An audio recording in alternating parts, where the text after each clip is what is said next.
Hi guys, welcome to our channel Mahir Shaikh. నేను మీ Sumayya. ముందుగా మన ఛానల్ని సబ్స్క్రైబ్ చేసుకోండి, పక్కనే బెల్ ఐకాన్ ఉంటుంది, దాన్ని యాక్టివేట్ చేసి పెట్టుకోండి.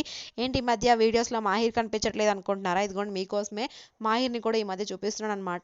మాహిర్ వచ్చేసరికి ఒక స్లేట్ అయితే కొనుక్కున్నాడు. ఇది వచ్చేసరికి 110 రూపీస్ అనమాట. బాంబే షాప్ అని చెప్పేసి మా ఊర్లో కొత్తగా పెట్టారు. కొత్తగా అంటే ఒక 4-5 మంత్స్ అవుతుంది. మేము చాలానే షాపింగ్ చేసాము, కానీ ఎందుకు వీడియో తీయకూడదు ఈసారి అని చెప్పేసి ఈసారి అయితే వీడియో తీసామన్నమాట. మాహిర్కి అయితే భలే నచ్చింది, నాకు కావాలని చెప్పేసి కొనుక్కున్నాడు. అందులో వచ్చేసరికి ఒక డస్టర్ టైప్ ఒకటి వచ్చింది, చాక్ పీస్ ఇచ్చారు. ఆ స్లేట్ వచ్చేసరికి రెండు పక్కల ఒక్కొక్కటి వేరువేరుగా ఉందన్నమాట. రెండు పక్కల ఒకేలాగా అయితే లేదు. ఇటు వచ్చేసరికి మనం స్కెచ్ పెన్తో రాయాలి, మార్కర్ అట్లాంటి వాటితో రాయాలన్నమాట. ఇంకొక పక్కన అయితే చాక్ పీస్తో రాయొచ్చు అనమాట. మళ్ళీ బల్పంతో రాయడానికి అవ్వదు. చూడండి, మాహిర్ గజిబిజి గందరగోళంగా రాసేస్తున్నాడు. ఈ మధ్య మాహిర్ని చూపించట్లేదు ఏంటి అని చాలామంది పర్సనల్గా కూడా అడుగుతున్నారనమాట. కానీ మీకు తెలిసిందే కదా, మాహిర్కి ఈ మధ్య హెల్త్ బాగోక చాలా సఫర్ అయ్యాము మేము. మా ఇంట్లో అందరికి కూడా డెంగ్యూ ఫీవర్స్ రావడం వల్ల అసలు కోలుకోవడానికే మినిమం మాకు 1.5 months నుంచి 2 months దాకా అయితే పట్టిందనమాట. సో చూడండి, మాహిరు వెనకబడిపోయాడనమాట స్కూల్లో. ఇంకా ఫాస్ట్గా వాళ్ళ స్కూల్లో టీచర్ నేను ఇద్దరం కలిసి, ఇంట్లో నేను వాళ్ళ మ్యామ్ ఇద్దరం కలిసి నేర్పిస్తున్నాం అనమాట. ఎట్లాగో ఇంట్లో బోర్ కొట్టకుండా ఉండడం కోసం స్కూల్లో అయితే వేసాము. కానీ పర్వాలేదు, మాహిర్ త్వరగానే లాక్కుంటూ వస్తున్నాడు అనమాట, రాస్తున్నాడు. పర్వాలేదనే చెప్పుకోవాలి. సో ఇంకొక వైపు అయితే ఇట్లా చాక్ పీస్తో రాస్తున్నాడు. 1 2 3 రాస్తానని చెప్తున్నాడు.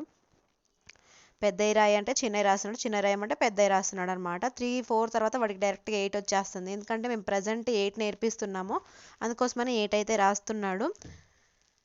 కొత్తగా మన ఛానల్ ఎవరైనా చూస్తున్న వాళ్ళైతే సబ్స్క్రైబ్ చేసుకోండి, పక్కనే బెల్ ఐకాన్ దాన్ని యాక్టివేట్ చేసి పెట్టుకోండి. సో 110 షాప్లో కొత్త ఐటమ్స్ కూడా ఉన్నాయన్నమాట. నేను ఏమేమి షాపింగ్ చేశానని కూడా చూపిస్తాను. మాహిర్ ఏదో రాస్తున్నాడు అని చెప్పేసి ఈ క్లిప్ అయితే యాడ్ చేయడం జరిగింది. సో 110 రూపీస్కి ఇది వర్త్బుల్లా కాదా అనేది మీరే చెప్పాలన్నమాట. కామెంట్ బాక్స్లో మెన్షన్ చేయండి. పర్వాలేదైతే పర్వాలేదు అని, ఎక్కువ అయితే ఎక్కువ అని, తక్కువ అయితే తక్కువ అని చెప్పేసి. ఇది వచ్చేసరికి కప్స్ హోల్డర్స్ లాగా యూస్ చేసుకోవచ్చు. చెంచాలు ఉంటాయి కదా మనం వాడే కర్రీస్లోకి వాడే చెంచాలు, వాటికి హోల్డర్స్లా కూడా యూస్ చేసుకోవచ్చు అనమాట. మా ఇంట్లో అయితే కిటికీ ఈ విధంగా ఉంది. నేనైతే కప్స్ని ఇట్లా హోల్డ్ చేసేసాను. చూడ్డానికి అయితే చాలా చక్కగా ఉంది. స్పేస్ కూడా చాలా తక్కువ ఆక్యుపై చేసింది. ఇదిగోండి, ఈ కప్ సెట్స్ కూడా బ్లాక్ కలర్ కప్ సెట్స్ కూడా 110 రూపీస్కి తీసుకున్నాను. 110 రూపీస్కి 6 pieces అయితే వచ్చాయన్నమాట. చాలా బాగున్నాయి. ఈ 110 షాప్లో జాడీలని అవని ఇవని చాలా అంటే చాలా ఉన్నాయి. మా మాహిర్ ఇప్పటి వరకు ఒక 1000 రూపాయలు కొనుక్కొని ఉంటాడనమాట, ఆడుకునే వస్తువులు అవి అని చెప్పేసి. ఈ కప్ సెట్స్ కూడా 6 pieces అనమాట, ఒక్కొక్కటి 110 రూపీస్. ఈ గ్లాసెస్ మాత్రం యాపిల్ కలర్లో ఉన్న గ్లాసెస్ మాత్రం 220 రూపీస్ తీసుకున్నారు. 3 pieces వచ్చేసరికి 110 రూపీస్ అంట.